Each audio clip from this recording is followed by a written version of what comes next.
All right, good afternoon, good evening. We're live, American Hammers TV. Today we have a special Sunday episode, the first of three Sunday episodes today. We have Sean Whetstone. What's going on, Sean? It's a good evening for me, of Oh, good course, evening. in the UK, but good afternoon for you.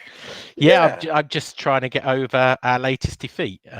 But yeah, our latest defeats.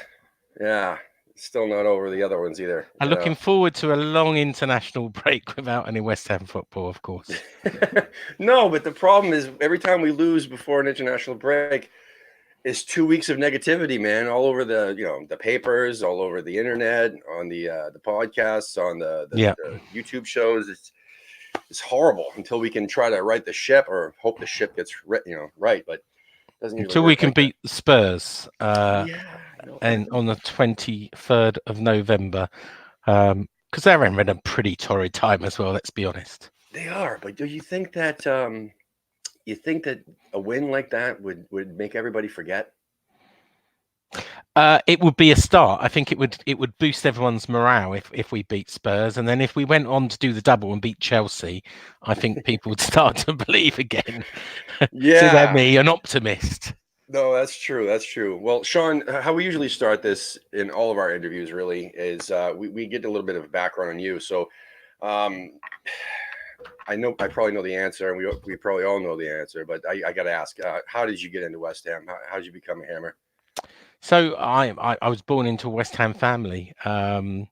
My grandmother was a Cockney. I'm born in the East End, although she moved to Surrey when she married my grandfather. My dad is a West Ham season ticket holder. I'm a season ticket holder. My brother, unfortunately, is the black sheep of the family. He became a Chelsea supporter. I don't know why.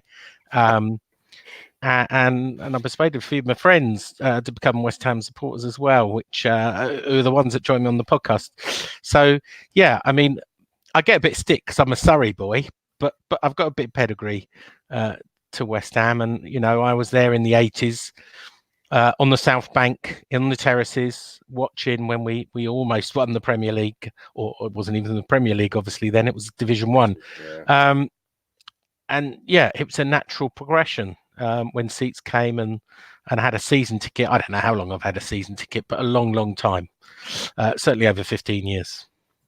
Wow. Yeah. Well, that's a lot of ups and downs. A lot of good times, a lot of bad times.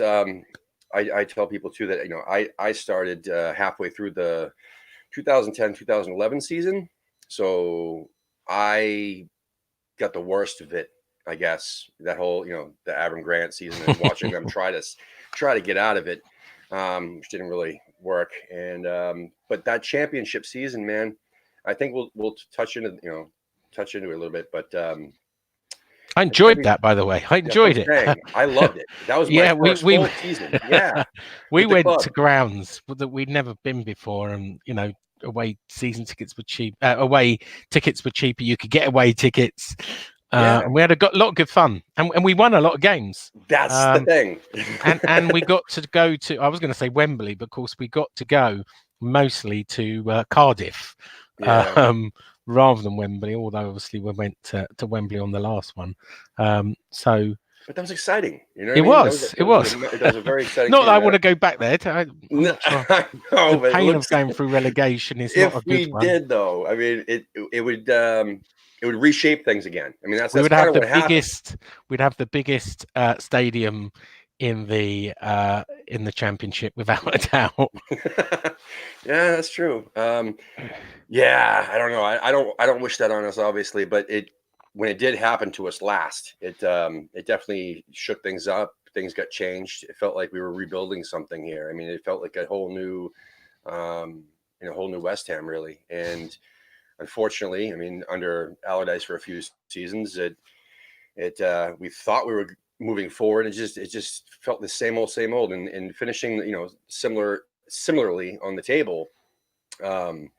Didn't really feel like we're going anywhere, and the owners decided to make a change, and they went with the former West Ham player instead of an actual really talented manager, because we were linked with Bielsa, we were linked with Benitez at that point.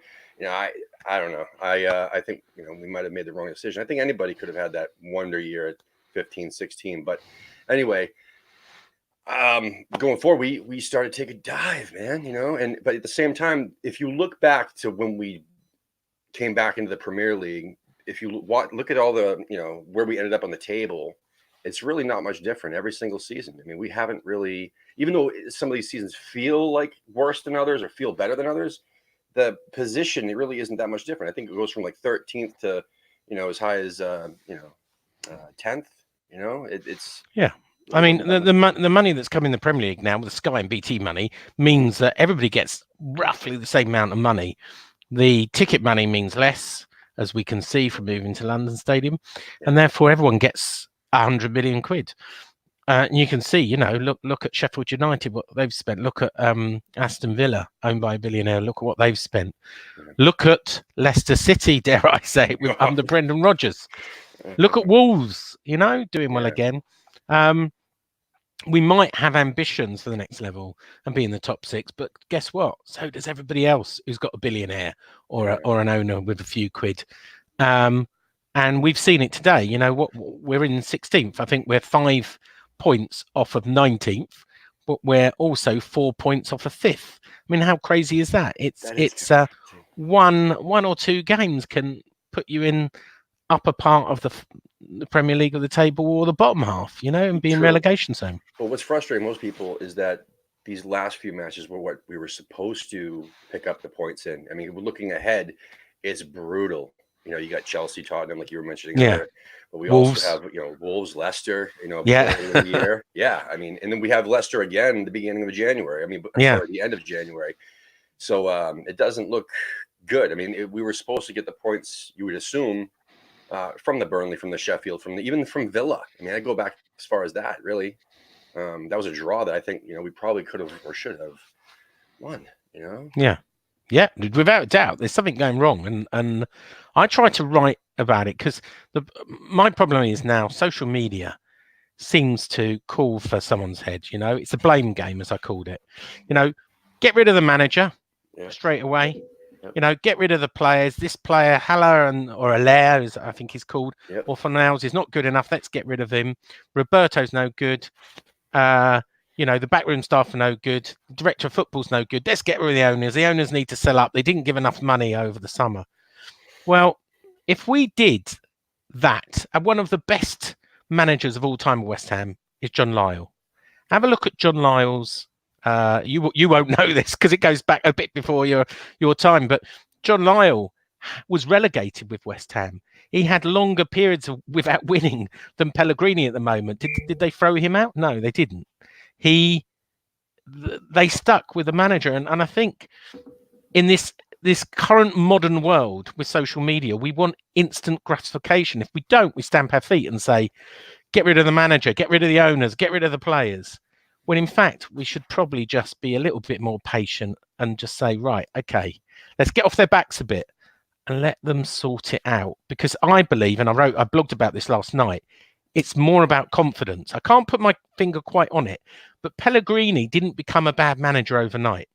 The players, Allaire, Fornals, Anderson, didn't become bad players overnight. The director of football, you look at all of it. They didn't suddenly become bad overnight. We were praising them and we were saying at the beginning of the season, here we go, top 6. We could really challenge this year because, Chelsea are going to have problems and Man United have got their problems and Arsenal got their problems. We should really challenge top 6. Where were the people shouting about Pellegrini then? Where were the people shouting about the director of football or the owners then? They were nowhere. Suddenly, 7 bad results, no winning 7 in all competitions, and we're calling for everyone's heads. It doesn't make any sense. It really doesn't. Well, I guess it's the modern game, maybe. It is, or modern fans really less patience because you're right. This off season, I think everybody was excited. Everybody was praising Fornals, praising his under 23s, in Spain, his performances over there, and yet. A few bad results, like you said, everybody's heads on the chopping block. But at the same time, I mean, 7, that's, you think about the international breaks in there too. That's a lot of weeks, man. You know what I mean? I don't know. I mean, I'm super frustrated. I mean, I was one of those people that was super excited for this season. And I was one of the few people thinking that we could probably finish as high as top 3. But no, I mean, seriously, on paper anyway. I mean, with the talent that we had, but at the same time, we hadn't seen a game yet. We hadn't seen a match at that point. And the first few matches this season looked, aside from Manchester City, the first few matches looked really good. We lost one match in our first 7. We lost just one match, and then all of a sudden, the last 7, like you said, we haven't even won a game. That's not good though. So it's not good, but I still go back to, if you've been West Ham from birth, long in the tooth, this is the West Ham way. Welcome to West Ham, Tim. This is what we have to go through. You're not a West Ham until you've been through a relegation, right? I know this whole thing is new to you, but you've got to go through the pain before you earn your Spurs, right? I started off with the pain. I told you, my first year. Yeah, but you said in the championship, you're already in the championship. No, by then. I started following the club the halfway through the relegation. Oh, the relegation. The 2011 season, and then I got to witness the whole, championship season. That was the first full season I watched religiously. But no, man, I agree with you. And I know it's the West Ham way, but at the same time, I mean, when does that change? You know what I mean? Like when never. do we Probably actually never. get lucky? And you know what? It doesn't matter. I'm known as a bit of a pro board or a board lover. If and I won't hide from that. I have very good relationships with certain members of the board, and if they move on, will it change? I don't think so. Is there anyone waiting with billions and billions and billions to take over? No. If someone with billions did take over, would they make us a top 3 or top 6 side? No, in my opinion. Yeah. So, I know, and I'll be shouted for this. Better the devil, our owners have their faults. But I believe, by the way, it's good to have a sustainable model rather than just do a Chelsea model where you just plow billions and billions in without really it being sustainable, that when, the owners sell up, you're in real trouble, which I think Chelsea will be like a Wolves or like a Sheffield. The club needs to be run properly, where they need to live within their means, like we all should live within our means. And one day, our owners, I mean, obviously one of our owners is 83 at the moment, the other one's 70. One day they will pass on. I don't think they'll sell, personally. Their children, I'm told, will inherit their shares, but even then we don't know what will happen to that. But we've been through a lot of owners. We've been through the Icelandics before this, not great owners. We went through Terry Brown, not a good owner. With obviously the Cairns. Read those stories. So we don't know different. If we really think, be careful what you wish for. You might end up with a Mike Ashley or a, same situation at Man United, where you're saddled with so much debt. We are where we are, and calling for the board to sell up or invest £100 million, calling to replace a manager and to replace certain players, I just don't think is the answer at the moment. We need to be united, West Ham United. That's true.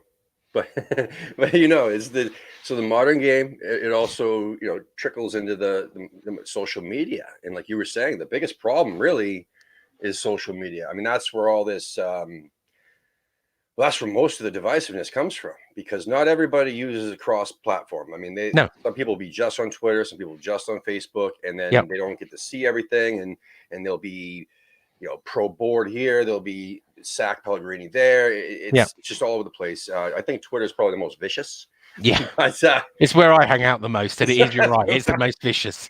I've been on there since 2008, before West Ham even had a Twitter handle, and that's how I came up with West Ham Football. And I've often been mistaken for West Ham's official account. Even to this day, people tag me in. But I started that in 2008. So 11 years of Twitter abuse. And I do get some Twitter abuse, I could tell you. We all do, though, man. It's brutal. But so you think that we all need to be patient, but so if we if we lose the next 2 matches, though, seriously, no, I stay with him to the end of the season. To the end of the season. Yeah. I would even say stay with him from the next season. Honour his contract. You did say that in your podcast, actually. Yeah, Now that I remember. Yeah. the guy is earning £8 million a year. His backroom team are earning another 2, with Vasilius getting 1 of that. You know, that's £10 million a year. But it's not about the money. It's about, you know, he hasn't turned into a bad manager overnight. Who are you going to get in? I've been hearing names, and I was asked tonight, you know, what do you think, Jose Mourinho? No, you know, it'll make an interesting. It will help me write articles for Clarence Hugh, or help the podcast for us to talk about it. You know, because the one thing I don't like about Pellegrini is his short interviews on the press interviews. You know, yesterday he talks like 2 minutes at 40. He doesn't like talking, but you know. Somebody said bring back Slaven Bilic. Some people even said bring back Sam Allardyce. I'd rather have Allardyce back than Bilic. Really? Some people say bring back David Moyes. You know, ridiculous. You're not going to bring back someone who's already. You might as well just bring back Harry Redknapp. Come on, you know, or Billy Bonds, or Glenn Roeder, or Alan Pardew. I even heard Alan I heard make Mark Noble a player manager. I heard it all too. You know, I'm telling you, it's out there. Look, one proviso I'll give is, as long as Pellegrini hasn't lost the dressing room, he should continue. I haven't heard he's lost the dressing room. If he loses the dressing room, then all game, you know, the game's over, right? Because if he loses respect, he loses the dressing room. No manager can really work in that kind of atmosphere. But I don't believe he's lost the dressing room. I think he's still got respect. And I think there's just an uber confidence issue. And it becomes, I wrote about this, a self-destructive spiral where you become, you know, it's the doom, it's a self-fulfilling prophecy. You know, the more you try and the more you get worried about the results, and the harder you try, the worse the results are. And you just need to break out of that cycle. Yeah. I guess Nigel's in the chat room too. Oh, I'm sure he will be. Zach Sean, he says. Yeah. Oh, God. So, yeah, thanks, Nigel. Yeah. No, so, oh, man. Basically, a lot of the people in the chat room have been saying that it's not, I guess it's not a matter of, you know, the defeats themselves, just how we lost. And but I guess you're right. We got to remain patient, but at the same time, the one thing I wish that we could do is actually see, or at least get feedback from the actual training ground.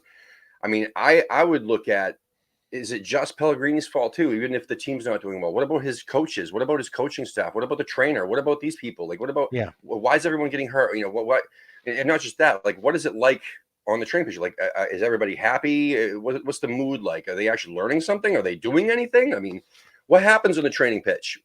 So, you know? I do hear whispers about this, and I'm not going to name where I got it from, and a little bit of feedback, but I do hear it is a little bit, maybe, how can I say it? I'm thinking of a kind word. There's not much emotion or passion in Pellegrini's training, you know, and you probably see that, you know, he's not very animated, and he's not very passionate at the sideline, and apparently he's like that at the training ground. You know, who's to say that a calm person in the dressing room and in training ground is a bad thing? But I can't put my finger. Is it a training issue anyway? He doesn't have to take all the training. He's got his own little office at Rush Green, and he's got a squad. I think he's got a backroom team of about 10 in total, if I remember rightly. So he's got some very qualified people who could take training for him. I mean, they are, but at the same time, we don't see on a daily basis. We don't obviously, we probably will never see, and there's no reason for us to see. But at the same time, he doesn't have to be the most animated. You're right, but there's got to be someone on his assistant or one of the first team coaches. Somebody's got to be there on the pitch or training pitch, getting these guys to work his formation. I mean, he's never going to change his formation. It seems that seems to be the issue. He keeps picking. He's never picking the same crew, but he's picking the same formation. And the formation, you ask Newcastle, it gets figured out, you know, and especially with the staff that we have. So what's going on the training pitch to fix that? I mean, that's a training thing, right? Learning how to play that damn formation, right? It comes from that would come from the pitch, the training pitch. Yeah, and you know, I think he's got to swallow some humble pie. I'm not calling for him to be sacked, but am I calling for him to change his tactics and be open-minded? Yes. Try 4-4-2 even, maybe. We all can see, we're all experts, aren't we? We can all see Allaire, right, is isolated. Everyone's talking about he's isolated, True, he's not getting any support. We all can see the midfield is ineffective at the moment. We all can see we can't defend set pieces for Toffee, right? And we all know we've got a goalkeeper who's just not up to Premier League standard at the moment. But when you look at the team, who else do you pick? I thought it was a bad choice to start with Zabaleta last week, and it was unfair to drop Fredericks. But you can't blame that one thing on the loss against Newcastle. I think it was very unfair to drop Ogbonna. But again, not having Ogbonna in the team, I don't think is you can blame on the last two losses. And even Roberto, even though Roberto did have a mistake yesterday, as Nigel pointed out, and I spoke to him, I know he's in the chat room, he made he used the word world-class saves. I'm not sure about world-class, but certainly 6 good saves. He made one mistake, but you can't put him down for the other 2 goals. So while he might be nowhere near Fabianski's standard, we can't blame the whole thing on Roberto. We can't blame the whole thing on team selection. And it's even doubtful the tactics. Maybe. I would like to see him a bit more open-minded there. It's just sheer confidence. You could see it. It's not they're being lazy. They just lack confidence. Yeah, but when you have 2 teams like Newcastle and Burnley, like steamroll us, it could be a tactics issue though. I mean, it got figured out already. Yeah. These 2 teams that shouldn't be dominating us like that. I mean, we can't say they dominated us because we dominated possession, but it's a matter of they just steamrolled right through to get to their to get to the goals that they needed. Yeah. But again, on the other hand, they were defensively sound. They knew how to defend us, both of them. Yeah. And they shut us out. You know what I mean? That twice in a row. That's from teams that probably shouldn't have. So that should be somewhat of a tactic. I mean, I guess you're right. It's a little bit of everything. It's not solely Roberto. It's not solely this. I personally think that it should be or should have been Valbuena and Ogbonna and not Diop. I think Diop has been piss poor the last, I don't know. I mean, overall, I mean, he has, glimpses of what we expect from him, but for the most part, he makes stupid mistakes.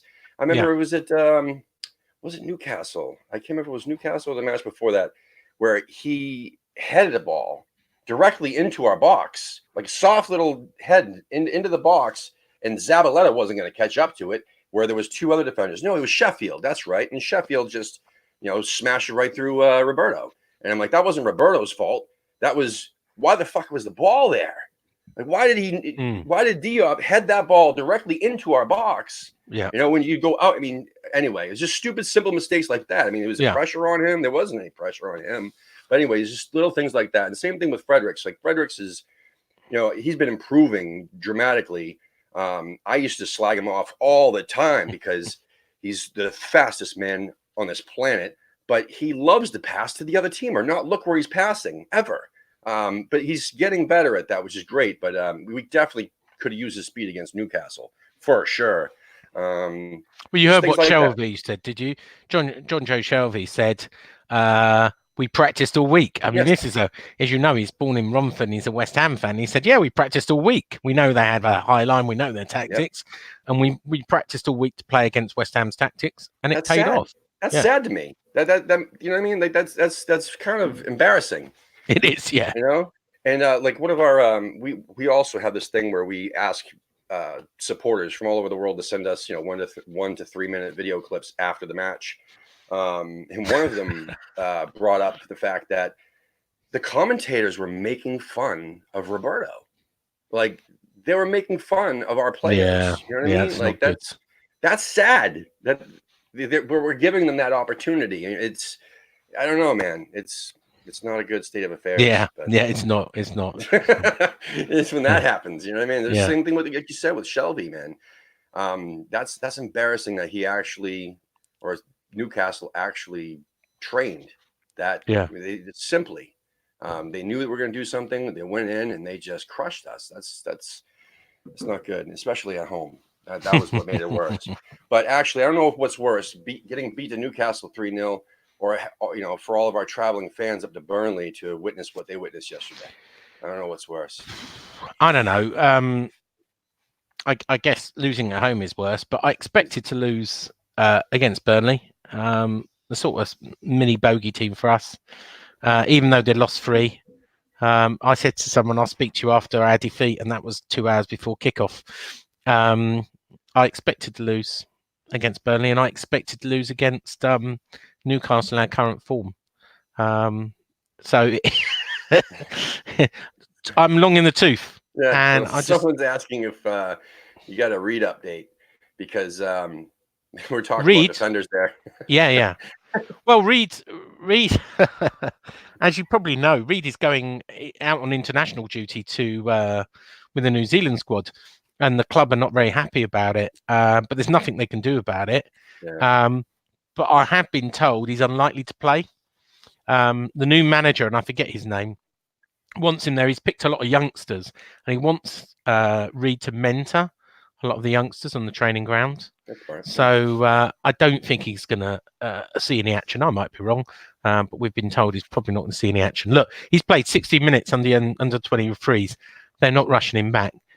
My own view, and this is my personal view, we're not going to see him in the first team again. We're not seeing him. Ever. Yeah. He may be in the squad, but I just don't think we're going to see him play. I think he's not going to be the same player. He's getting on a bit, and we want to get him back to fitness and probably sell him off in January if he's fit. I love our chat room. Some of these people. So Kent Hammers? I'm sure I do. Yeah. I think you. Pellegrini is a tactically inept dinosaur who won't change anything. He needs to go. Ken Hammers has an awesome Facebook group, by the way. He makes a lot of cool posts usually, and to see him this upset, I don't usually see him that upset. Kent Hammers, where did you say that? So this is my challenge. Did you say that when we appointed Pellegrini, right, last season or the season before? Because I didn't hear any West Ham fans when we signed him. We all thought we got in a coup when we signed Pellegrini. I didn't hear people going, he's a dinosaur, he's technically inept. I never heard any of that. It's taken a run of results before all these people, all these knockers come out of the woodwork and say he's bad. I will play devil's advocate just for 1 second. So I think that where they might be coming from is the fact that when he came in, we were looking at his track record of winning. He's won the title. He's fantastic, or has been fantastic. But the fact that he's come in and not changed a thing, he's not adapted at all. Like adapted. I guess he has not adapted whatsoever. Even last season was probably one of the most frustrating seasons I've been through since Bilic. You know what I mean? Where there was, we start off horribly when we had all these high expectations when we first brought him in, and then we start to get our hopes up again because we won a few matches in a row, and then just yo-yo, win, loss, and then we finish the season on a high. We're like, yes, okay, and then he gets money to spend this. Yeah, but you know what? Yes. There were people calling for Bilic to be handed a new contract. I doubt you were one of them from what you said earlier. Sir. But the man there were who got people. rid of James Tompkins. Hell no. And there are people still now, people today saying, someone asked me, they rang me up and said, would you have Slaven Bilic back? Because he's doing really well at West Brom. Would you have Slaven Bilic back? And I've said no. Now, that's not against Slaven Bilic. I thought he was again, he would talk forever in the press room. So it was great from a journalist point of view of Bilic. He wouldn't shut up. But, I don't think you bring the same manager back again. And I think he needs to be open-minded and change his tactics. He can't, for the next 18 months, just go, no, I do 4-3-2-1, 4-2-3-1, and then I just carry on having Allaire without any support. Yeah, I think questions will be asked if he refuses to be adaptable for the rest of this year until December. Yeah. But to say he's a dinosaur, well, he replies, I think that's unfair.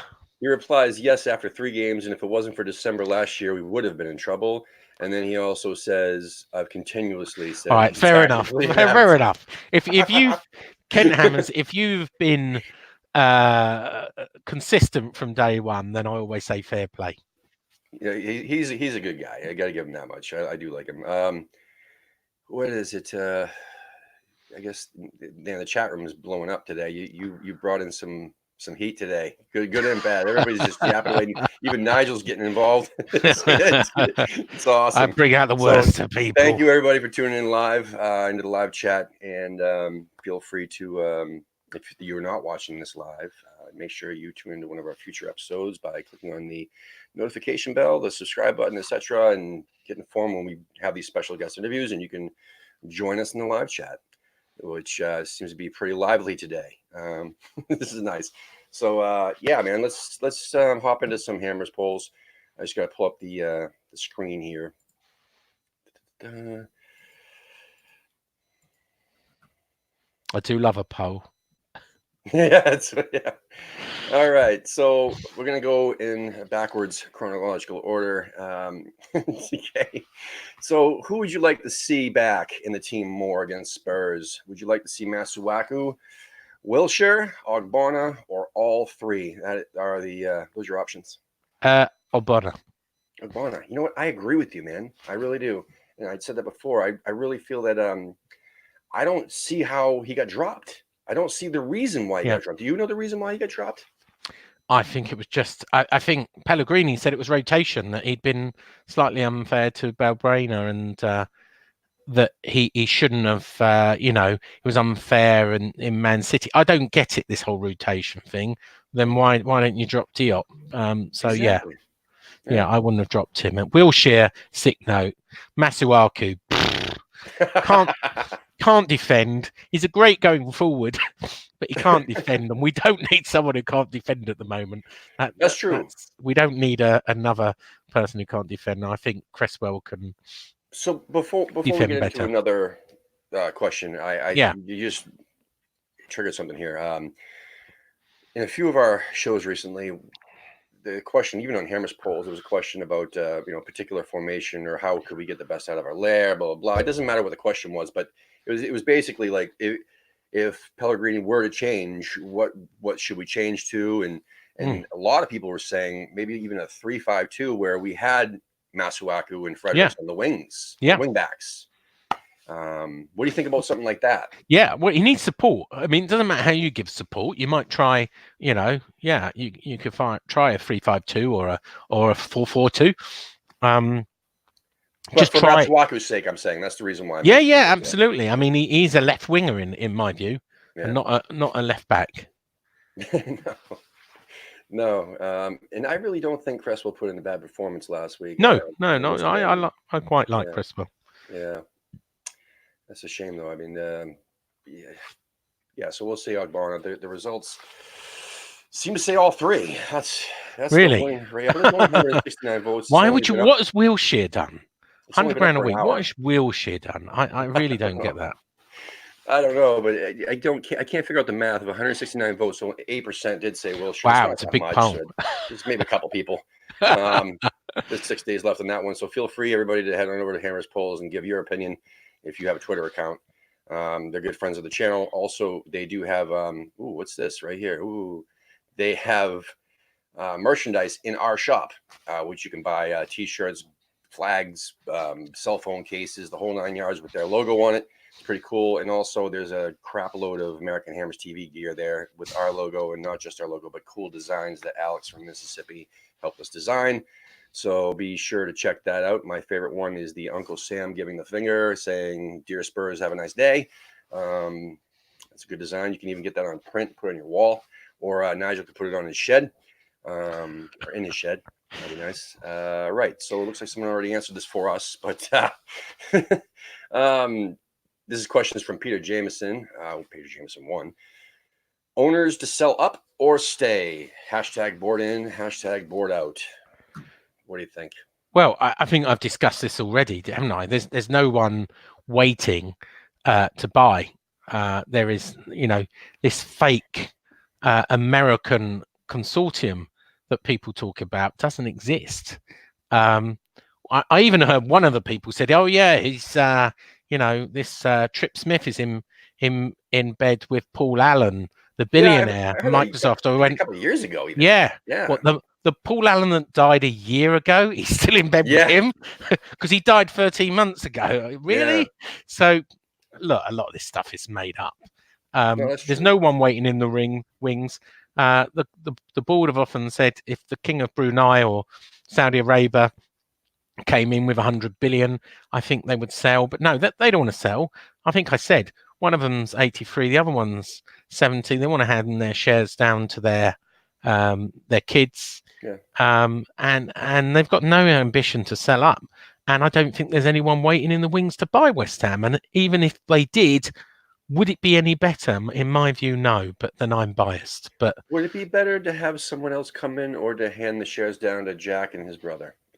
Well, it will be Jack. So obviously Jack is being groomed to be the chairman, but it'll be Jack, his brother, Vanessa, and Jacqueline on the gold side as well. So who are two big business women, by the way, because they run Ann Summers. One is the chief executive, one is the managing director. They've got a lot of business now, so they could run the business side. Do you think they could do a good job? I mean, you think they? I think given the right leadership, and I don't want to go into this too much, but I understand in the will there are arrangements that if it happened before, the 25th birthday of Jack, etc., there are some arrangements in place that would make sure that they're sort of, that they would maybe held in trust, and there would be some help from a certain lady. Let's just say. Yeah, it's just with West Ham being a club that's growing, worldwide, and staying in the Premier League so long, because it has been quite a long stretch now for us as a club without being relegated, compared to a lot of these other clubs. You don't think that there would be more people in this world, more billionaires that come in and more? Well, look at Newcastle. Newcastle is a massive club. All right, they're not in London, but they're a massive club. They've got a massive following. How well has Mike Ashley done in selling the club? Not at all. He can't get 300 million for it, right?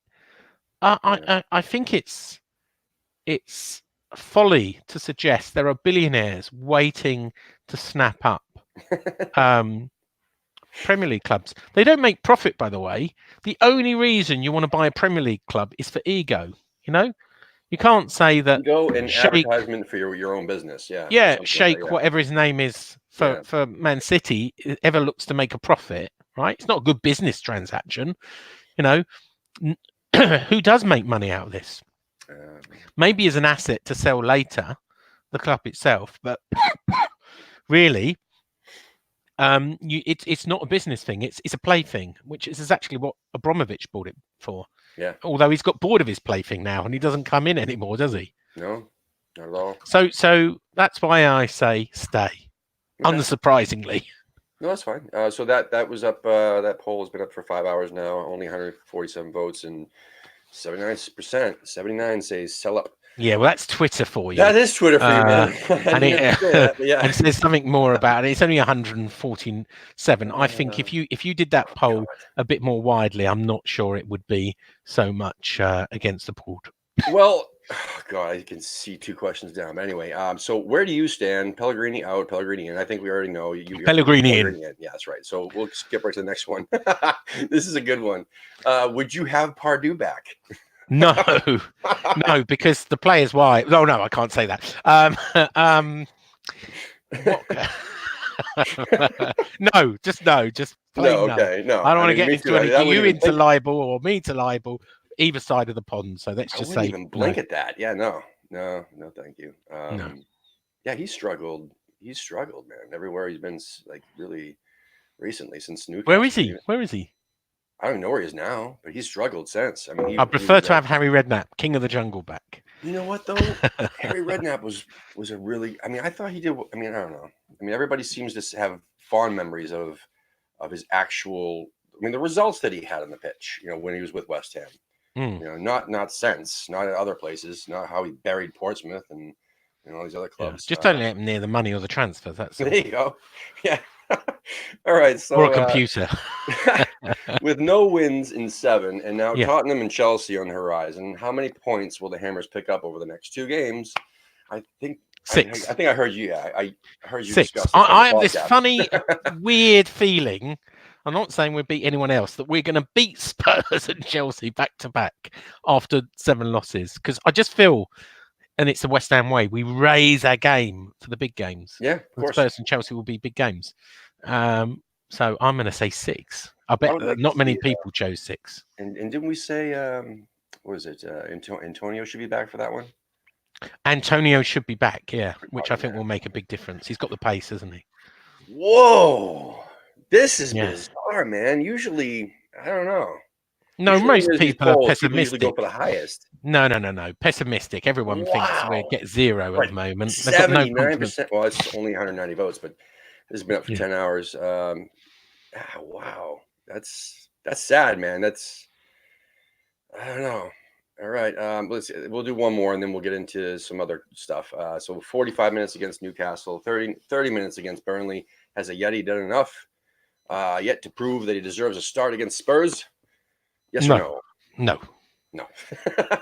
Look, Yeti might come good, but are you going to throw him in at Spurs? Absolutely not. No. Yeah, I did see him. I prefer give to a little throw bit of hustle, Antonio in, by the way, I saw as a him give second little. striker. I saw him give a little bit of give a little push, give a little. You saw a little pizzazz in his running. You know, especially trying to get the ball away from another a Burnley player. I remember seeing it just a couple times. Yeah. You saw glimpses of, wait a minute, that's kind of what I saw in the highlights of his, from YouTube over the summer. There is something there, but I don't know. Could he do it consistently? Could he do it on a regular basis? I don't think so. I don't know, personally. Yeah. Oh my God, this is a fun. I'm just gonna say this for shits and giggles. This looks funny. Yeah, he was once in negotiations with the board, but never got it over the line before they turned to Bilic. The board will want experience and pedigree again to study the ship. Would you have Martin O'Neill as the next manager? What? No. I mean, funny enough, I'm just seeing if I've got an update. I don't know if you've seen, but there's a story today. No, I haven't got an update. There's a story today in the Scotsman that says that Brendan Rodgers turned us down before Pellegrini. It's interesting how that comes out now, isn't it? Yeah, it usually does. So I've asked the senior source, and I'm just waiting back for a reply. But I haven't got one yet. I was just having a look, but no. I've never heard it before. But hey, I'll find out. Oh God, yeah. So yeah, dinosaur talk keeps coming in. Another dinosaur is not what we need. Yeah. Look, I'd love Eddie Howe. If Pellegrini ever did leave, I'd love Eddie Howe. But do you know what? Eddie Howe won't come to us. You know, he's very loyal to Bournemouth, and good luck to him. In regards to the owners talk, I did see there was a comment. How's this sound? Does this have a ring to it? West Ham Red Bull. It's an old story, by the way. And there was an old story, and I've written about it several times, about Red Bull were looking to take over West Ham. And actually, they made a statement to say they weren't interested in West Ham. They were happy with the clubs they've got. So, no, it doesn't sound great, does it? And I'm sure that was just designed to wind us up this side of the pond. Yeah. There was somebody else. A lot of people in the chat room today. I gotta really thank everybody. You know, John Nolan, Ken McGuire, Thomas Lundgren. Love seeing you in there, buddy. You always got a lot of strong opinion. And Penny Lawless, who is the mother of Dan Lawless from West Ham Fan TV. Really appreciate every time that you come in. And we got Mississippi Hammers and Kent Hammers, and it was nice to see Nigel in there. That was cool. Gary Smithhurst and Wally World. Whole bunch of people in here today. I really appreciate. I hope you guys are having a lot of fun. Looks like you are anyway. I can't keep up with all the comments today. I usually can, but there's a little too many of them. So keep it up, everybody. And I'm gonna hop into my favorite part of the show, which is the rapid fire questions. And basically, it's just, you can elaborate if you choose. You don't have to. Some of them kind of require elaboration so we can understand where you're coming from on the answers. Are they the same 11 questions you ask each time, or are they different for each guest? No, they're the same questions. They're the same questions. I should have done my homework and watched one of these before then, really, shouldn't I? Well, it's supposed to kind of catch you off guard because there's actually a couple of questions in there that have nothing to do with anything. Okay, that do throw you off. Fire away. All right, so meat pie or apple pie? Meat pie. And which kind? One of Nigel's pie and mash from his pie and mash store, so a beef pie.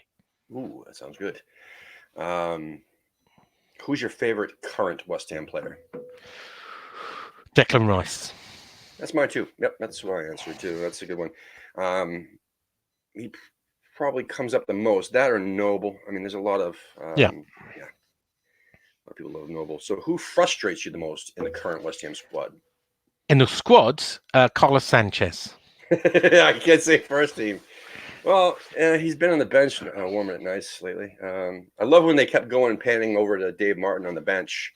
There's Carlos Sanchez trying to sneak into the camera right next to him. Yeah, I mean, I could substitute that for Roberto, of course, but it's a too obvious answer. Yeah. Well, yeah, I mean, he doesn't really frustrate me at all. I just want him gone. And Wilshere, when he's fit, frustrates me that it frustrates me that we took a gamble on him in the first place. But there you go. And I really don't know if when he was supposedly fit, I mean, I don't even think he was 100%, not even close. Yeah. He looked exhausted even when he was out there running around. FA Cup. FA Cup or top 4 finish, like within the top 4, could be first, second, or third. When you say FA Cup, you're talking about winning the FA Cup. Yeah? Yes, I'm sorry, winning the FA Cup. Winning the FA Cup, or finishing top 4. 100 million times winning the FA Cup. That's because we're getting knocked out. If we've got in Champions League at the moment, we just get knocked out. Now, if you said winning the Premier League FA Cup, that might be a bit difficult, right? Because I'd like to win the Premier League. We've at least once, and we've never won, and we've obviously won the FA Cup in my lifetime. Yeah. But at the moment, top 4 or FA Cup win, it's got to be FA Cup win. Yeah, and this question is the only one of these that has evolved since we've done this. It started off as FA Cup or top 6 finish. And then everybody was saying FA Cup, and then we said top 4 finish, and people meant fourth place, but they didn't realize that also, top 4 meaning could be first, could be winning the league. Yeah, it could. But people always get out. They're like, well, if it's winning the league, then definitely winning the league, because I would love to see us win a title before I die. Yeah, but second, if let's just be clear, if it's second, third, or fourth, there you go. Then it's FA Cup. If it's first, actual trophy, it's taking the Premier League, yeah, because you get a trophy with the title. So all right, what about West Ham do you love? Oh, that's not a yes or no answer. What is it? I don't know. I guess it. Do you know what? It's like a tribe, isn't it? It's like belonging to a tribe or a special club. We all suffer the pain together mostly. And the defeats, it's the sharing nature and belonging to that tribe is what I like.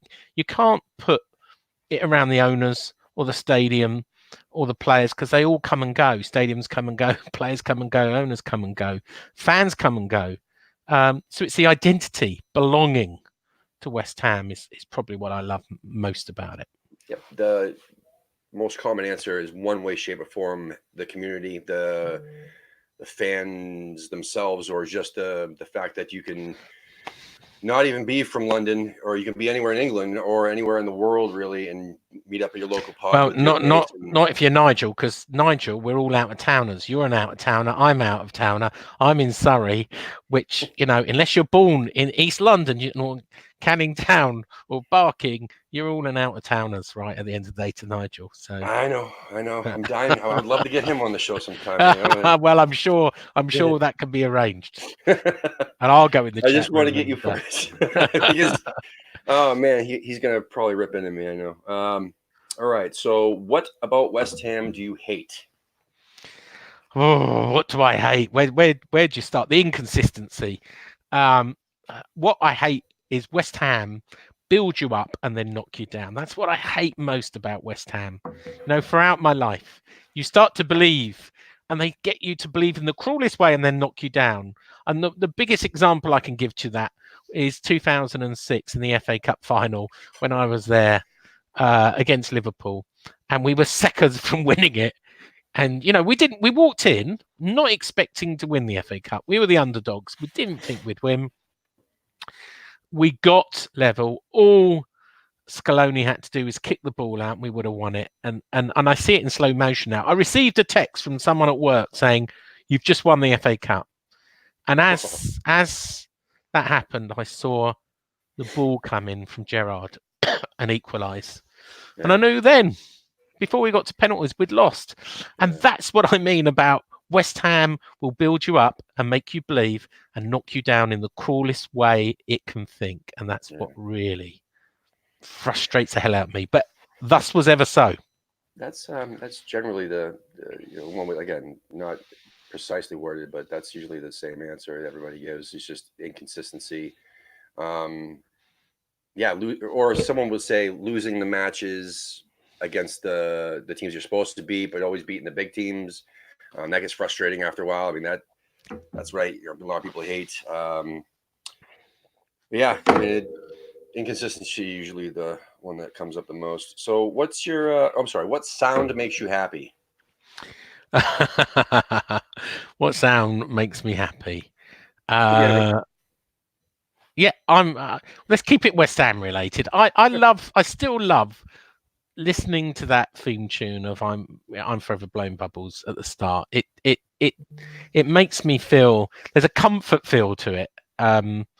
And whether you're hearing someone play it on their phone as a ringtone, etc., it does make me feel happy. When it's played at the beginning, it's played at the end. In a West Ham concert, it makes me happy. Yeah, from a West Ham standpoint, that's usually the number one answer.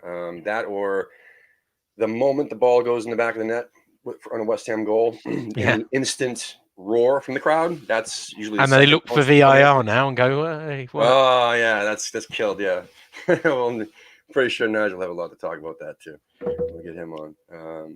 So, what's your favorite curse word? Do you know what? I don't curse. Really?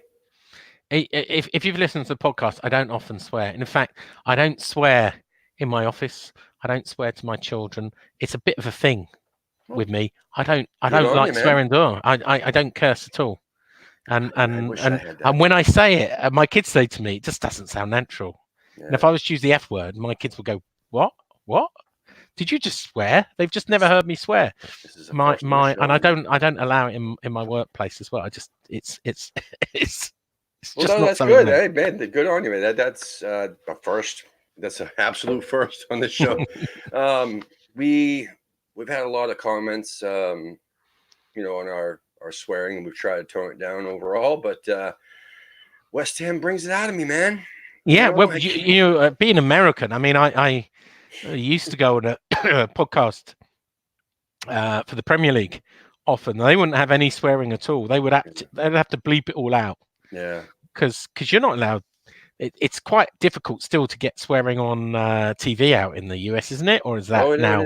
It's getting. And on radio, no swearing on radio. Correct, no swearing on the radio. But what happens is they keep they're being more lenient with certain words. There are more and more words are starting to sneak in there. You could say something ass, but not ass. Stuff like that. Well, each of our podcasts have to be explicit because Nigel's a gutter mouth, so we can't go with an episode without him gobbing off. We've had two podcasts.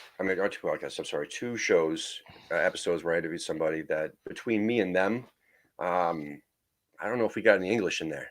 I think it was all swearing. I think, it would have been one long beep if we did that. But I don't know how to add the beeps, so I'm not really an editor. All right. Which one team do you love to beat? Well, it's got to be Spurs. And I know that's a bit obvious, but I love beating Chelsea as well because my brother's Chelsea and my stepdad is Man United. So I love beating Man United as well. yeah, it's Spurs, Chelsea, or Man United. They're all special. Yeah. I picked Man United, and I always say this because I love saying this. Basically, every time that we beat a supposed one of the top 3 clubs in the world, I mean fandom wise, you know what I mean? Yeah. One of the most 3 popular clubs, or one of the top 5 popular clubs in the world. There'll be people in countries I've never even heard of wearing Manchester United shirts, and every time we beat them, I can just picture them crying. That just warms my heart. Yeah, so Man United beating a big club like that, I can go and anywhere really and see someone with Man United shirt, and I'll be wearing my West Ham, and they'll be upset, and that makes me happy. Spurs, that is the obvious answer, and that's probably the most popular answer. But Chelsea has come up a few times as well. Millwall rarely comes up because we don't play them anymore. No. You know, We will do if we get relegated. Yeah, that's true. Yeah. And someone was saying on social media today too. I mean, actually a bunch of people. I can't say someone. I mean, I only saw one post about it, but that they'd probably beat us 3-0 too, with the current squad that they have, the manager that they have. Yeah, we're probably we'll probably get them on the FA Cup, won't we? We're going to win the FA Cup this year.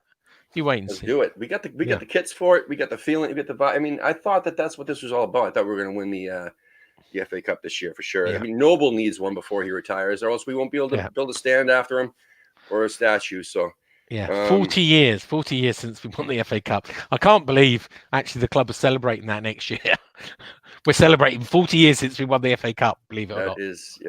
Yeah. It's not something to boast about, is it? No, it'll be my 40th birthday too. Well, Wow. not that day, but a month later. But yeah, nothing. That's nothing you celebrate, man. Come on. All right. Name a player, past or present, that epitomizes West Ham in your eyes. Billy Bonds. Right on. That's him. He is Mr. West Ham. I've got to meet him once, and look, my hero was actually Tony Cottee, and I've got to interview him a couple of times and meet him. But you know, I remember Billy Bonds playing. I've got a signed. My brother gave me a signed, framed photograph of Billy Bonds. You know, he holds the all-time record. He managed the club. You know, he epitomizes. I know the easy one would to say Bobby Moore, and I met Bobby Moore once as well. But in some ways, he was my father's hero. I didn't. When I started watching West Ham, Bobby Moore was really coming to the end of his career. Yeah.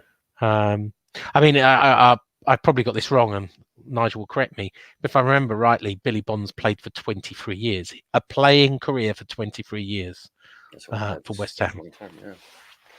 For sure. And that would be the obvious answer.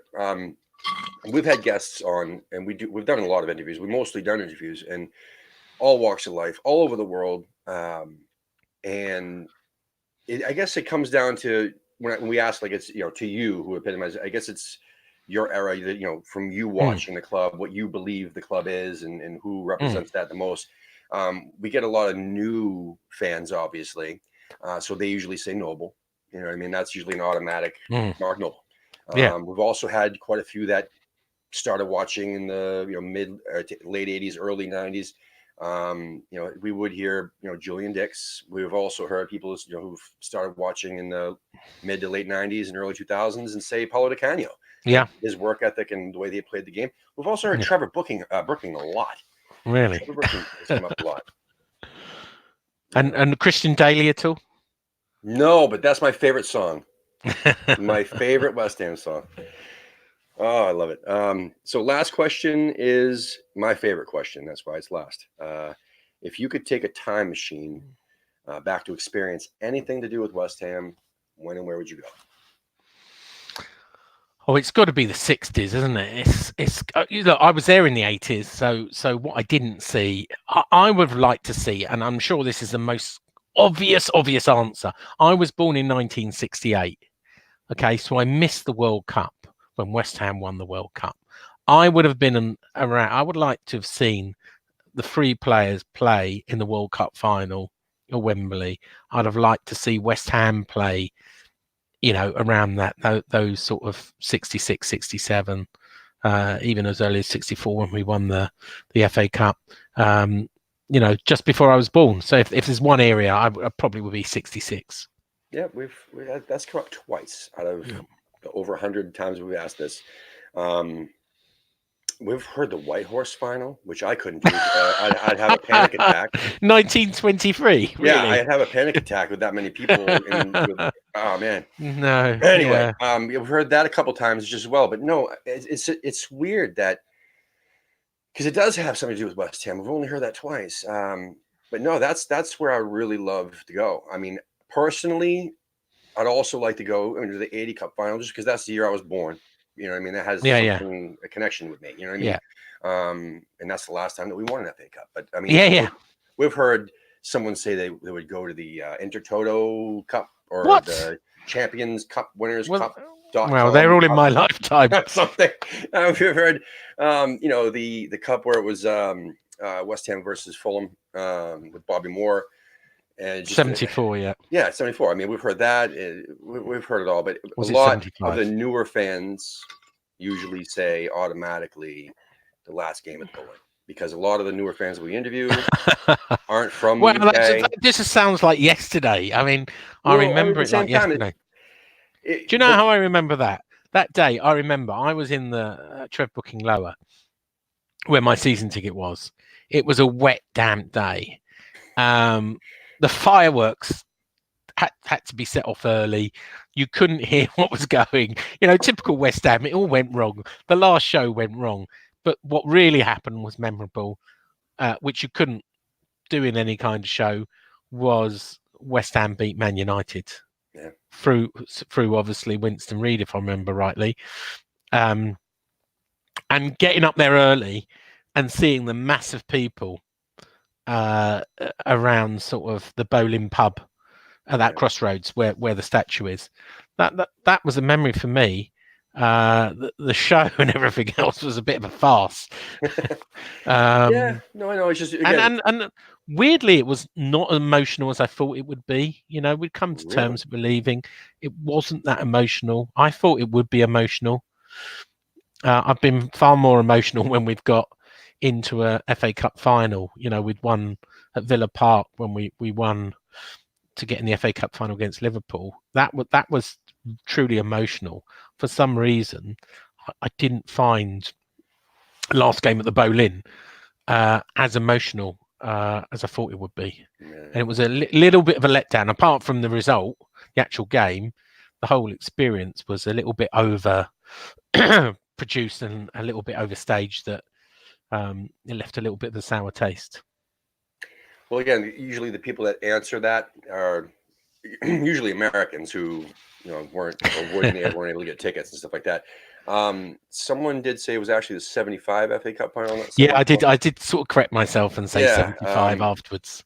Honestly, Gov. But now the thing I remember most about that match was Winston Reid getting burned twice for those 2 goals that Manchester United scored, and that was the reason why he needed to get that winning header. It was because of him. It was his fault. Well, it didn't mean anything, did it? I don't think we needed the win. No, that's true. Or anything. It was just to win the last game at the Boleyn ground. So that was what was special about it. I know. That's one of my fondest memories of watching on some dodgy stream. And how does that work? Yeah, that's it, man. That's all the questions we have for you. But listen, I really appreciate you taking the time to join me, and I had a lot of fun. I hope you did too. And I look forward to having you back on the show again sometime, and hope to get Nigel and the rest of the lads definitely get Nigel on. Definitely get Nigel on. Yeah, man. So I hope you had fun, and thank you to everybody in the chat room. I really appreciate it. Everybody's watching this pre-recorded. Please make sure you like and subscribe and get notified when we do shows like this so you can join in all the fun in the chat room. I got to mention real quick, AHTV.threadless.com. That's our shop. It's got lots of cool stuff, like lots of cool designs, all different sorts of things you can get different designs on, from hoodies, men's, women's, children's stuff, phone cases, fine prints, bath mats, shower curtains with our logo on. It's kind of cool. Anyway, and all these other cool designs. Please go there because there's also local supporters clubs from the United States, and also we got Russian hammers in there as well. But like say, Kansas City hammers, we got Bayou Ironworks and Mississippi hammers. You can get stuff with them, and they get half of the proceeds. So it kind of helps out the supporters groups here, which is kind of neat. So help them and help us too. And what was the other thing? Go to AmericanHammersTV.us and get yourself one of these sexy scarves, because this is just gorgeous. So it's American Hammers TV. It's made by Roughneck Scarves. They're fantastic. It's got our logos on it. It's super warm. Anyway, can I give a plug as well? Huh? Can I give a plug as well? Oh yeah, it's 100%. As soon as I'm finished doing my plugs, I'll give you the floor. I promise you. I just got one more. So we have go to AmericanHammersTV.us, and there's a PayPal to purchase this. If you're in the UK or somewhere else in the world, please make sure that you add a little extra for shipping, because it costs about the same amount of money as it is to buy one of these to ship it somewhere. Trust me, I gave away some free scarves to some contest winners, and I paid the amount of the scarf to ship it. So that was fun. But I love you guys. Thank you for doing that. And the last thing is we got 2 more shows today. Russian Hammers is coming up at 6 p.m. Eastern time, and at 9 p.m. Eastern time, we got David from Boston Hammers and Louise from Brazil, Hammers Brazil, joining Lee in the West Ham Week in Review, which should be interesting to hear all their inputs. So, Sean, you have the floor, my friend. What would you like to plug? Well, let's plug everything. If you want to follow me on Twitter and give me some abuse, then it's at West Ham Football. You can probably see the name come up. As I said, I've been on there since 2008, taking abuse. We have a weekly West Ham podcast called More Than Just a Podcast. That's in more as in Bobby Moore, 00, and More Than Just a Podcast. .co.uk. Look for us on iTunes, Spotify, all the normal platforms where you hear myself, Nigel, John, and George. I know Tim listens. I love it. And also all your West Ham news on Claret and Hugh. I'm the associate editor for Claret and Hugh.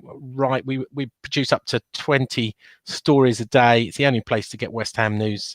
claretandhugh.info. And my last plug's not for me, and just a new exciting thing that I've been a little bit involved with, just at the very, very outskirts. But Canning Town Len on Twitter, if you've heard of him, has been making an amazing film called Everybody's Second Team. Got the title right. I've seen a preview of it. It's 90 minutes long. It's going to be released soon on a popular platform. I'm not allowed to say which one. And it is also probably going to go for DVD as well. They're in negotiations at the moment, but it's a fantastic trip down memory lane. And check out, coming soon, follow Canning Town Len to keep update with that project. But I'm very proud to be involved in the very smallest way, but I do get a credit at the end, which is thanks to Canning Town Len. Great. And I watched the clip about the FA Cup appearance against Leyton Orient, and that was well done, man. All his stuff. It is his animation together with the interviews. Fantastic. As I say, it's 90 minutes long. He's put in over 1,000 hours. I think he's probably up to about 1,200 hours now of animations and artwork. Though, but I mean, everybody else is fantastic. I mean, I can't make a lick of it. I'm like, I'll have to give you some numbers, and maybe you need to get McAvenny on the show. Yeah. Great. But, it was great though. Fantastic. I mean, seriously, everybody definitely check out More Than Just a Podcast as well. And Claret and Hugh, we've been talking with Hugh and trying to get him on the show as well. And he definitely said yes to join us one weekend. So that should be good. And like I said, man, once a week on my way to work, I have about almost an hour drive into work. And I look forward to when More Than Just a Podcast comes out. I really do enjoy it, and I hope all you do too. So that said, come on, you irons. Come on, you irons. Real quick, okay? All right.